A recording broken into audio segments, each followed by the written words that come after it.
F'dak iż-żmien Ġesu niżel ma' 12 u waqaf wita flimkien ma' kotra kbira ta' dixxipli u folla kbira ta' nies minn kull naħa tal-Ludija u Ġerusalem u mixtajta ta' Tir u Sidon. Ġesu rafa' għajnejh lejn id-dixxipli tiegħu u qal: ħenjin intom il-foqra għax tagħkom hija s-saltna ta' Alla.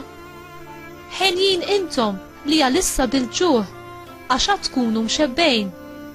Ħenjin intom li għalissa tibku għax għad titennew.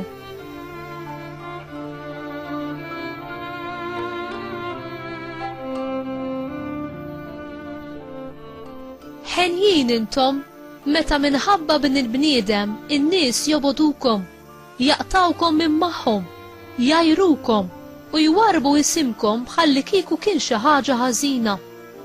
Dakinhar li jiġrilkom hekk, ifirħu u waqbżu bil-ferħ għax araw ħlaskom kbir ikun fis-sema. L-istess għamlu missirijiethom lill-profeti.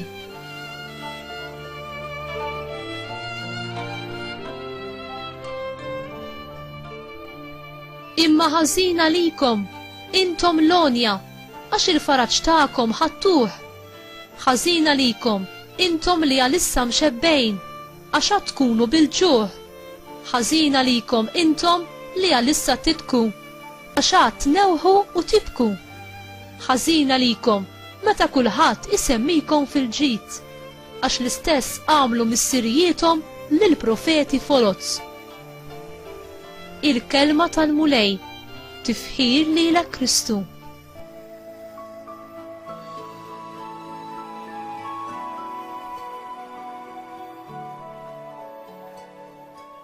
X'inhu l-għajn vera tal-ferħ u l-kuntentizza li ħafna isibuha diffiċli li jaċċettaw.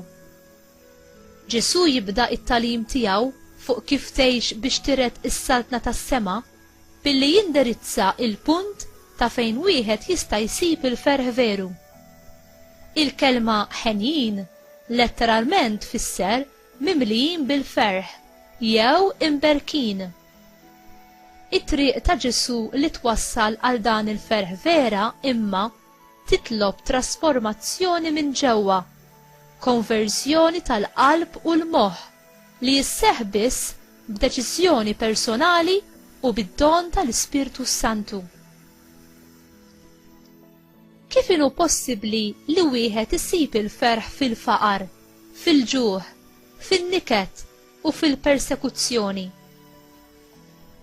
Jekk irridu nkunu mimlijin bil-ferħ u l-paċi tas-sema, allura irridu niżbujtaw lilna nfusna minn dak li jista' jaqtana mimma Alla.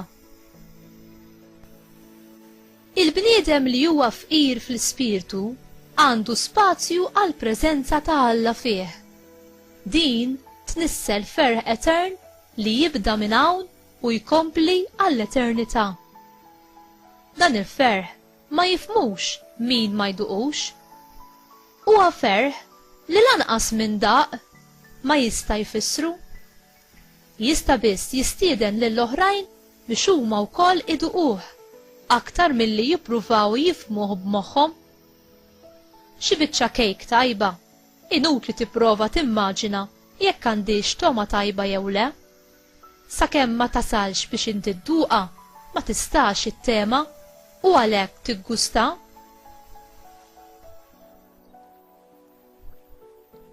Il-bniedem li huwa bil-ġuħ fl-ispirtu huwa l-bniedem li jfittex in-nutriment u l-qawwa tiegħu fil-kelma ta' Alla, fis-sagramenti u b'mod speċjali dak tal-qrar u tat-tqarbin imqaddes fejn aħna nirċievu lil Ġesu innifsu l-ikel ta' ruħna.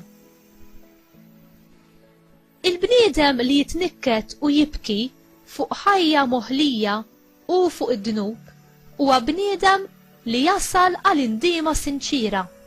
Din twassal għal ferħ u għal libertà mill-iskjavitu tal-ħtija u tal-oppressjoni.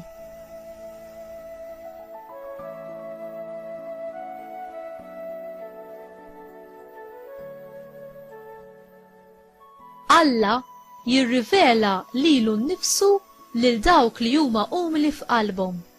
u jurihom l-għajn tal-ħajja fil-milja kollha tagħha u tal-ferħ li jiġi biss minnu.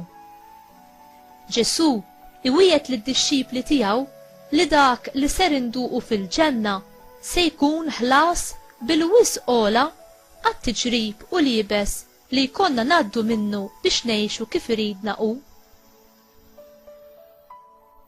U inti, sibtu il-ferħ veru? Jekk le, għati ċans lil mulej idewqek dak li d-dinja ma tistax tatik, l-imħabba safja u bla kundizzjoni. Jekk iva, qiegħed tgħossu u tkabbru fik billi tfittex dak li hu n-nutriment vera tar-ruħ tiegħek, Alla nnifsu.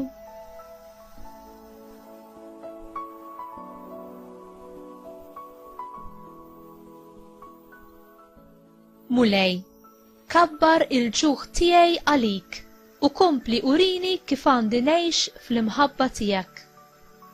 Marija, ommi għażiża, int li għaxt fqira fl-ispirtu, imma ma kien jonqsok xejn għax kellek lil Alla miegħek, l-awtur ta' kull ħaġa tajba. Allimni biex inżomm lil Alla l-ewwel post f'ħajti, ħalli jien ukoll ngħix fil-veru ferħ tiegħu. Amen.